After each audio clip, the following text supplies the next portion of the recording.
like, I think anyone should be like, that's why I feel like maybe video. Still work.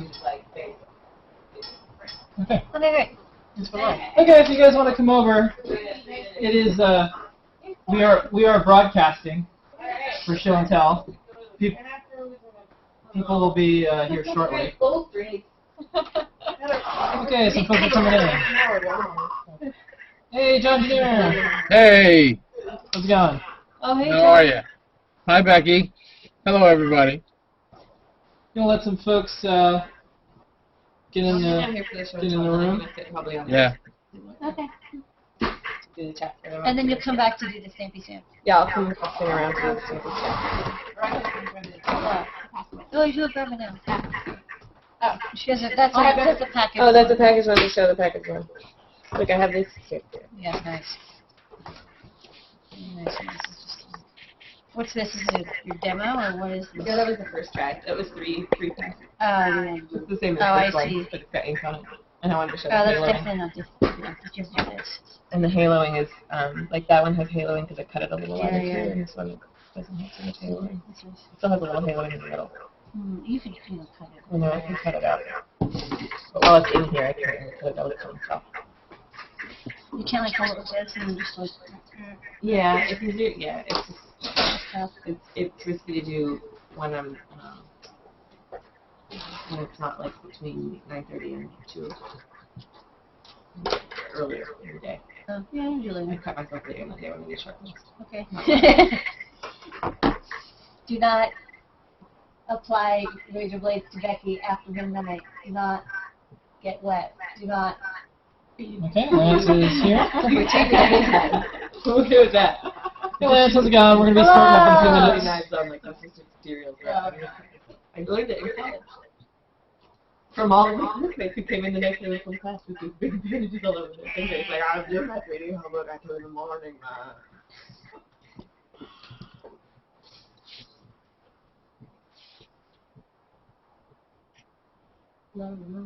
John, are you showing a project tonight? Yes. Cool. And I'm going to talk about that open hardware survey. Oh, great. Oh, too, a cool. little bit. I took that too. We have an update. We got an enormous response from it, so That's great. we're really happy about I thought that. it asked you interesting questions, and I liked it. This is neat. So every week Google updates the Hangout stuff. So now when anyone talks, it flips to them automatically instead of me doing it, which is kind of cool. No, you should do that, but It would do it wrong. It would do it wrong. Yeah. Well, They didn't it's really got like audio it. levels, so we got in there. Well, a bunch of other people But said it's the here that said they're gonna maybe this come You in. also turn it off by clicking on someone, and then if you click on them again, then it goes back to auto switching. So a bunch of folks said they're gonna show up, but let's get started Let's anyway. start it, If they okay. show up. There was someone who's gonna debut their product tonight, and we have some other stuff going on. Okay. So we're gonna start with John, and then we're gonna go to Lance. If you can mute your mics, well, just Lance right now because that's always helpful. We'll tell you when to mute your mic. John Junior, Yeah. show your project. Okay, so this is what I got. I got to pan the camera down a little bit so you can see it. It's a keyboard. Oh no. No. Oh, hold on. It's not Nikola Tesla, sorry. You made Can you see that? You Tesla. I know it's kind of small. I'm sorry about that. There we go. It's actually two. Is it backwards for you? No, No. fine. No, okay, because it's backwards. It's mirror image for me. Yeah. It's two 7-segment displays. One's on a shield, and the other one is sitting on the breadboard. It's an I2C controller I devised for 7-segment displays, so you can. It's like the LCD backpack where you can just send the data out over I2C, and then you don't have to worry about it. Yeah. It's the same idea, but for 7-segment, it handles all the refresh rates and everything. I got a little demo I'll run for you. Yeah, it looks great on video. Sometimes 7-segment displays, you can actually see the refresh rate in the video. Huh. And what it's Sarah. doing here. Yeah, this is the BMP 085 sensor. Yeah. It's displaying the data from that, and then that is displaying the RTC DS, what is it, 1307 from the logger shield over here. So it's just reading the data over I2C from both of those, and then it's displaying them over I2C on the shield and on the other unit. And that's basically what it does. I kind of worked on this on and off for about a year. Yeah, it was like, it was one of those projects in the background that I just sort of would tinker with once in a while. But I finally got it to a point where I can show it off. So. Cool. That's cool. Is this another Dorkbot PDX I see PCB? purple PCBs. Yeah, these are all purple PCBs. Believe your TV. Pretty much all of them. So, and there's a couple of different of these 7-segment boards where I put a standard pin out for the segments and then each of the digits, so I can have like the small red ones, and I got one larger one with green ones on it, and that's it. That's basically what it does. Nice. Is this project finished or is it done? Because there's a difference between those two. It's finished. I just have to write up the documentation and publish it. But I finished the software. The firmware is all done. The Arduino library is all done. I'll scroll and back up again. Very cool. Hopefully done but not finished. All right, tell us about this open source hardware survey. Yeah. Wait, Wait. your chin. There it is. Okay, there you are. Yeah, so we got a lot more responses than we thought. We were thinking we'd get maybe 200 people, and we got like 1,000 responses so far as of this morning. Wow. I think it's actually 975 from 56 different countries. So we're really, really happy about that. That was the update. I'm going to post this week a reminder because the survey ends on the 14th.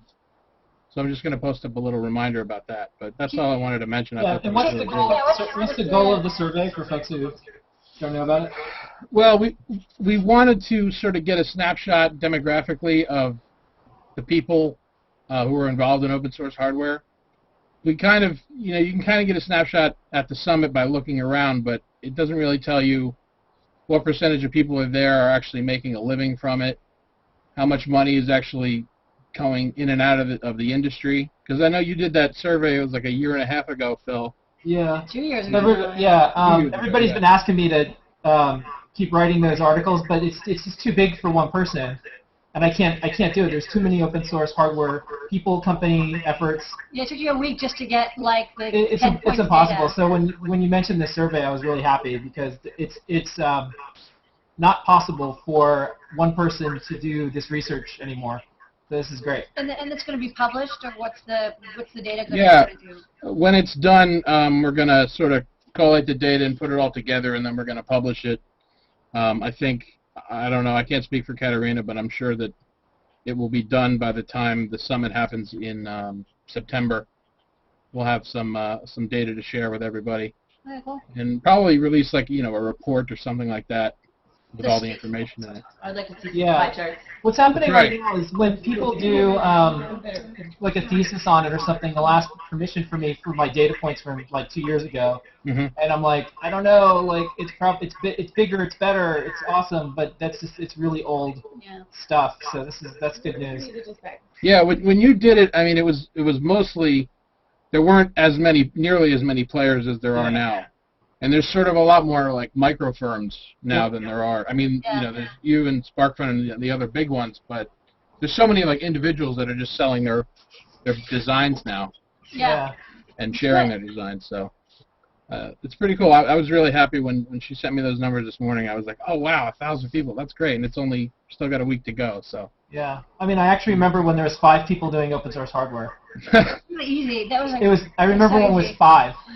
And we would hang out once in a while. Yeah. Okay. All right. Well, thank you so much, We John. could buy each other beers and not. All right. Save the bar. Yeah, Lance, All right, unmute thanks, your John. mic. And Church Project.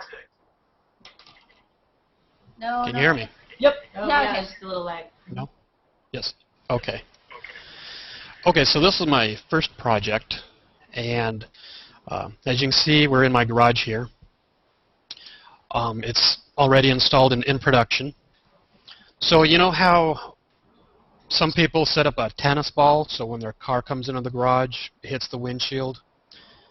That works great, but when you're backing in, it's in a different position. Oh, there goes the garage door. Get out of the way, man. Oh no. Be careful. So Oh, there's LEDs. let's see, we've got, do I need to go down a little? Can you see the LEDs there? Yeah. Okay. So as my wife drives in, you'll see the LEDs will light up at an increasing rate here. Let me get out of her way. She's helping you with this demonstration. This is That's the awesome. first This is thing like worked this is out. like when a starship docks, right? Isn't this the way it works? Exactly. Exactly. Oh my goodness! Ah! Right there. Oh, that's great. So it's Now that's the ideal position for the vehicle so that when she closes the garage door, Yeah, space frame here. There you go. it Okay. won't hit the back end of her car. Nice. That's awesome. So it's like it's measuring. What are you measuring? So let's see. Here's our circuit board.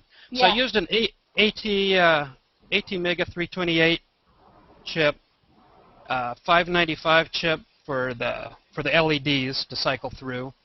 I used a Sonar rangefinder, and then I've got a little dial on there as well. Yeah. See if we can get to that, Yeah, so you're that we can adjust the distance in case we get a different vehicle or somebody else wants to Right. Yeah. use a different Nice work. vehicle. Very cool. That is super cool. That's good engineering. Not Yeah, hard it not hard coded in. Right. Adjustable. Well, yeah, you know cars don't last forever. What's That's interesting cool. is I love the home. I won't consider this a home automation project, but it's close. I love the fact when people have houses, they're sitting around because they could do electronics. They're like, you know what? There's something I want to build, or something I want to buy, or something I want to have happen, but I can't. It's not available. I could just go finally build it myself. So you got exactly what you wanted. Right, right. Really And then I can adjust it too if I need some modifications. Yeah. Yeah. And it's such a specific thing. Like probably not your average consumer wants LEDs blinking like that. Maybe it wouldn't make sense for them or whatever. But it's exactly what you want it to be. Right. Super cool. It is really Super cool. All right, well, if you decide to write up the project and take any photos, let us know. We'd love to put that up on the Adafruit It's a blog. common request. I see a lot of people asking about like garage projects like that, where they're like, I want to know if I'm going to crush my bicycle, or like, because you Yeah. can't see very well, or like the kids leave something. Yeah, there's another popular request we get all the time. People always say, can you build me something that will text message me if I left the garage door open after I've left? Yeah. So maybe that's a future thing that you could add. If the garage door is open after a certain amount of time. Something is in the project or in the works for my next project like that. Okay, so there you go. Project. Garage works. What did you mean by first project? This is the first one that I designed and built. It's so cool. Actually, Very my advanced. third soldering project. Did you base it on Arduino and then breadboard it to just make it smaller and less expensive, or is this C-coded from scratch? Yeah, just like that. I took the Arduino and breadboarded it, and then after that decided to Very just cool. use That's just cool. the chip to Keep your make it Arduino cheaper. for future projects. Yeah. Awesome. Very Yeah. Great. Well, thank you so much, Lance. Well, bet. All right, we're going to keep moving along here. next up, Is Jack. it Jacques? Yep. Can you hear me? Yes. Hello, Jack. All right. Finish your The project. project I'm working on is the Propedal project.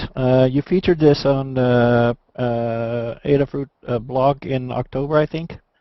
Let me see if I can show it to the camera. The camera is attached to my laptop, so it might be a little hard to see. Yeah. Okay, cool. It's- Yeah. It's based on the propeller platform. Yeah, we have a And- propeller representative here. Hello. That's also why I'm here, and I'll be at the Propeller Expo next week to sell this thing for the first time. Okay, there's a lot of chips on there.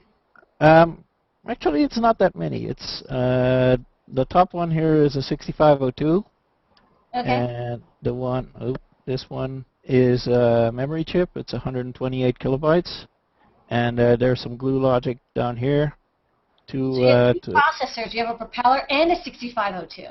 That's right. So the propeller runs the 6502. It controls the clock and generates all the other signals to make it run. And Apple II or something? What's going on here? I'm excited. 6502 is like my favorite processor from my youth. right. So it's the 6502 it can be used to generate a software-defined computer, and so the software the 6502 sees the memory and the propeller as a as part of its memory. It can store data bytes into memory, and the propeller, basically what it does is it controls the memory so that when the 6502 says, I want to store a byte in memory, then the propeller can either say, okay, I'll allow the memory to store it, or I can read it from memory, or it can read it from the propeller memory. Huh. So pretty much that lets you emulate pretty much anything on the 6502, and lets you recreate one of those old 6502 computers like the Commodore PET or something like that. That's awesome. Very cool. So do you have this running a demo with a TV screen or what? Not yet. Not quite yet. It's actually a hard project. It's very interesting because what usually when you do emulation, you have like a Pentium Plus. I mean, I'm just from historical emulation they used to use like really fast computers, anything 100 megahertz or higher, to emulate something 20 times as slow. Right. And here we have a propeller just running at like 80 megahertz. Right. And then the 6502 is running at what, like 4 megahertz or 8? No, it runs at 1 megahertz, so 1 it's funny that you megahertz. should say that 80 times as slow, because that's exactly how fast I can make it. The Yeah. propeller executes 20 instructions to generate a clock pulse and enable the RAM and stuff like that on the 6502. And that's some really tight programming that I had to do there to make it work fast enough Yeah, to that make is hard. Even with the multiple cores, you still have to coordinate them. Yeah, that sounds actually really neat because it's like hardware, software, hardware emulation. Right. Right. So But- is your deadline to get this finished before the expo? Don't give him any more Yes. pressure. Right. Yeah. Okay. And The, when is the expo? hardware is actually done. I got the circuit boards from Lane, of course, and I'm getting the parts from Mauser on Monday, and I'll see everyone Just work. next week at the Parallax Expo, and hopefully I'll get the software done by then. I'm not going to have any impressive computers, software-defined computers running, but I can at least hopefully show something to make it clear that it works. Very cool. And when is the Parallax Expo? Next week, Friday and Saturday. Okay. Okay, so Oh, you have plenty of time. maybe next week or the week after that, you can also come by and show if you have the next part of this done. That's also Yeah, cool. sure. Right. I will. Awesome. Very cool. Thanks. Very cool. All right, thanks. All right. And Yeah. Kevin just tuned in, so we're gonna go to Kevin, and then we'll have Chris afterwards. Okay. All right, Kevin, Kevin Clay. show us your project.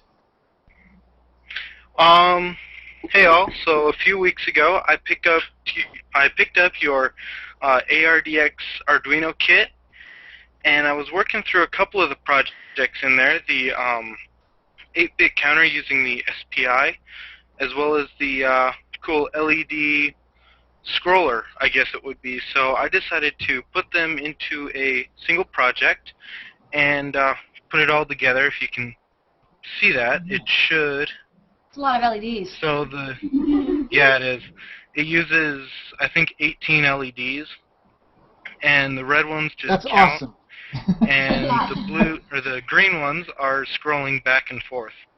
It's kind of It's like lagging on my It's screen. like a binary counter and then like a pulsar. That's cool. Yeah. Nice.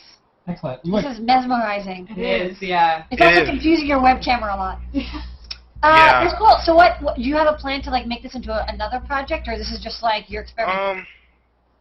I'm just kind of experimenting at this point, and I'm probably going to build it into a robot that I'm working on. Hopefully it'll be for robo games a couple years from now, hopefully. Yeah.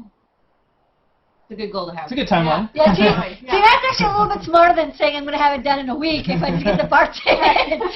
Yeah, But, there's no way as I you can get it done. As you get more experience, unfortunately, that expected timeline shrinks. You're like, I'll be able to do this in a day or two. Work instantly. It's always wiser to expect longer. Okay, that's cool. So you got LEDs. Are you going to put other colored LEDs on this, or are you just going to stick with red and green, or what's your plan?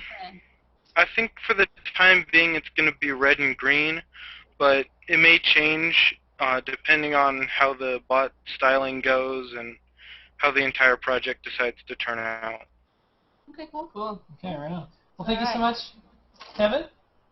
Check back as Check your back. in your 4-year track to RoboGame. We have a lot of people showing projects that have been updated little bits at a time, Yeah. and they tune in and show their progress. And speaking of, Chris is up next. Chris, Courtright. who What's a haircut? who has been outfitting horses and horses with electronics. See each other so often. I Yes, I am, huh? my family. That's great. Yeah, this is a final update on RiderNet. No, I no, wanted to final. It's never, Well, it's never final. For this part of the project is done. You know, I've shown this before, but this is the one that it's got the XMP protocol is now 100% functional and really works well. I'm receiving sensor readings from all over the farm, from the different routers out there. This one is actually yours. Phil said it was too busy to send it. Yeah, We pay no taxes, so we can't. everything is We're kind of going for it. crazy right now, and if We're we almost get something too cool to play with, we won't do our taxes, And and the then, IRS gets involved. and then Ask an Engineer will get leaned on. and, Will. and then they'll seize it. You'll be like So- seized by the So IRS. this one is also going to appear in Make, though, right? You're doing an article for Yeah, I finished the article for Arwen just yesterday morning. Sent her the final draft. It took forever to get a right photograph of this router. The one I'm sending you guys will be in Make. I put a Lady Ada sticker on there and it melted. I'm sorry. It doesn't last in mineral oil, but it was but I'm gonna get a bag. Vinyl stickers? They will. I mean, it's vinyl. Yeah, so I'm they'll- just curious to see the limits of the stickers. Like, I have one on my toaster oven, and I'm trying to like push the limits of the stickers. So They're- like, I'm curious. It's bumper sticker vinyl, but if it's Yeah. continuous, it's not. It's meant to be in the bumper, not in the metal. Right. So eventually, it does. I'm just curious, you know, I'll because show they you are some really experiments. resilient, and it's fun to see. Try not. They're not meant for Okay. horse farm Wi-Fi XB No. network boxes. And for the folks who are just tuning in, can you talk a little bit about the protocol that you did? Because Robot Girl just won a hack day using the protocol you did, right? Yes, sir. Yeah, the XB network protocol. That's what's finally working on it now, and I'll show the bottom of the router. Every one of my mineral oil routers, as well as all the other devices I'm going to put on the farm, has an XB radio down there on the bottom, and I use the Adafruit XB adapter, and I just plug it into one of my custom Proto Shields. Let me see if I can get that right. Yeah. And the protocol now works very well. It actually it transfers data from router to router. So I've got routers that are like 3 hops away on the farm, and I'm getting sensor readings back from them. But the coolest thing is I can reboot the Wi-Fi routers, because the Wi-Fi routers will sometimes get stuck because they're in this wireless distribution mode system. So I can send a command to any router, and the power switch tail will power cycle the Wi-Fi router without me having to climb a tree or get out in the cold or the rain. You know, I can automatically reset these and see how they're doing. Very cool. Awesome. Well, thank you so much, Chris. It's so fun to We're see the gonna, progression of the project. Wait, there's Yeah, we're gonna hop over to. We got a couple more people that we came in, get so we're gonna try Dragon. to. we got Double Dragon. We're gonna Good try luck to get with one more everything. person in there. Oh, thank you.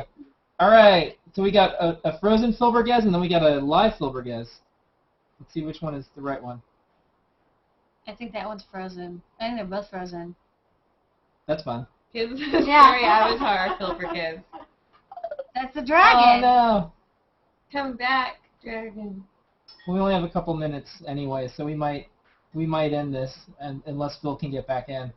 Now I want to thank Paint Your Dragon. He updated the TFT library for your 2.8-inch touchscreen shield, and I'm integrating that right now. But it looks like it's really nice.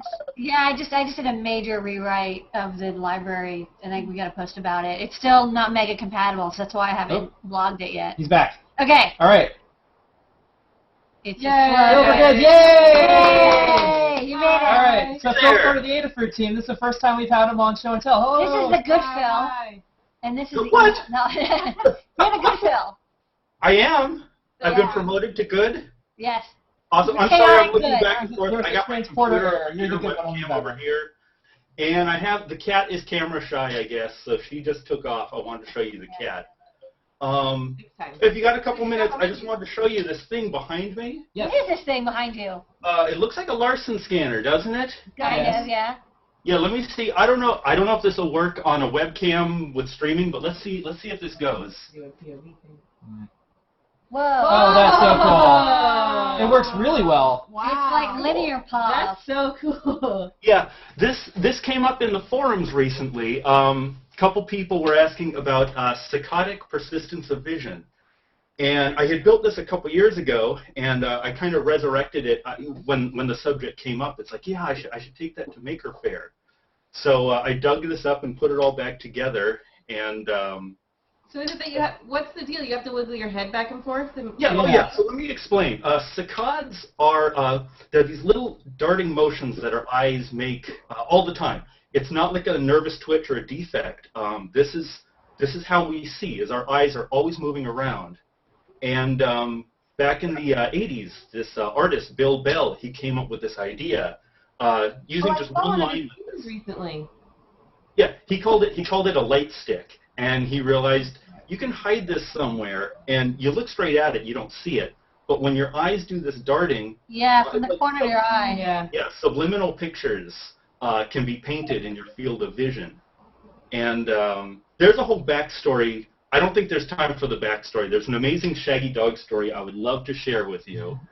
You got about. You read it up on the blog. You got 5 minutes.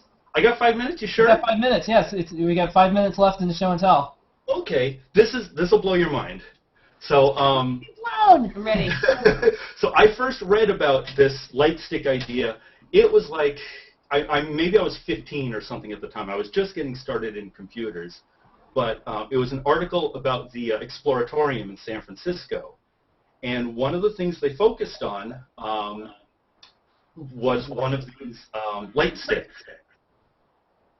Oh, am I still up? Yeah, you're still here.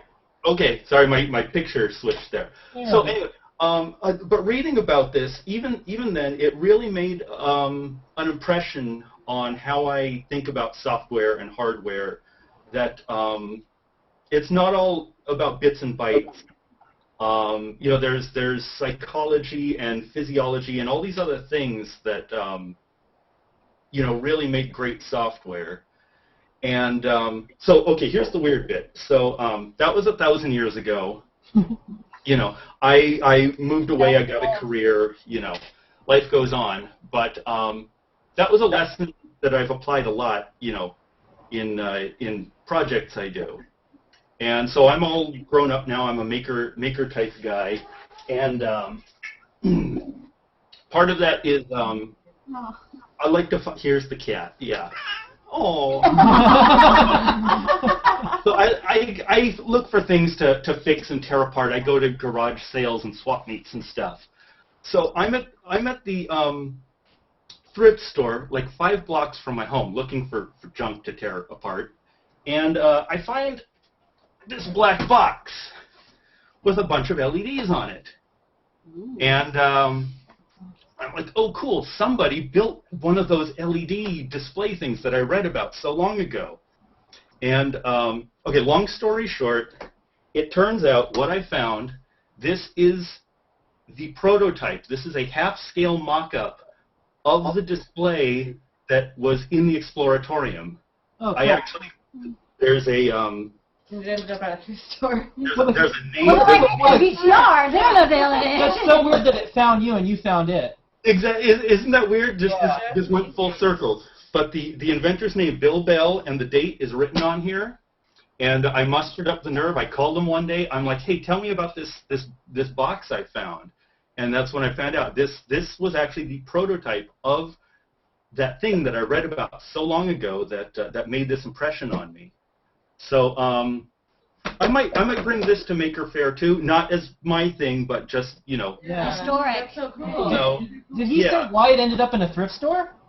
I have no idea, and I offered it back to him. I wanted to be good about it, and I said, hey, do you want this back? He said, no, I'm over that. I offered it back to the Exploratorium. They didn't want it. Computer History Museum said too esoteric. So Okay, this was meant for you. I guess so. It means a lot to me, so I'm real happy to have it. But things like that at the Museum of Art and Design recently, a couple LED strips, and when you wiggled your eyes, they were just like stationary things, and then you wiggle your eyes and you'd see like an eyeball and then some text, and they're impossible to take photos of. I'm all like, with my camera, and everyone in the museum is like, what are you doing? And I'm like, it's persistent vision and taking it. You have to have a really good camera lens to do it. My roommate was totally obsessed with this stuff too, and he made large scale persistent vision displays. What I like about this story, story is, Phil, you're in the same spot now. You're going to work on something that some young kid says, I'm going to look at hardware and software different, Yes, that's what I'm hoping. That's why I want to bring this, because I'm hoping the next generation, sees it, and I hope they're inspired. Yeah. You know, So just like you're It's a saying. heartwarming tale. yeah, this is a great way to end the show and tell. And for those who don't I want you know, to wiggle the thing so, again. wiggle the camera one more time. So those who Wiggle don't it know, Phil Bergez works with us at Adafruit. He's our creative engineer. Move my chair. And And he makes does, excellent and he videos. makes excellent. Yeah, look at that. For Oh, two, that is for two, cool. for two. That's really cool. It works really well over the webcam. I'm so It proud. works so much better when you have 10 sticks than one stick, because that's really hard to. Yeah, I got 8 here. It's so simple to make. It's a bunch of LEDs and shift registers. Yeah. Yeah. 74 HC595s. They're in the shop. So anybody can make it. It's actually pretty straightforward That's these days. cool. Oh. All right, Phil. Well, thank you so much for this Thanks awesome for showing story. off your stuff. And please donate something at that thrift store in a few years. I hope so. Seated All right, back. take care, guys. Yeah. Okay. Bye bye. Okay, we're Thank you, gonna be back on everybody. this. Back Thank on you, this. Lance. Thank you, Chris. Thank you, John. Thank you, Jack. Thank you, everybody. We will see you on Ask an Engineer in 1 minute.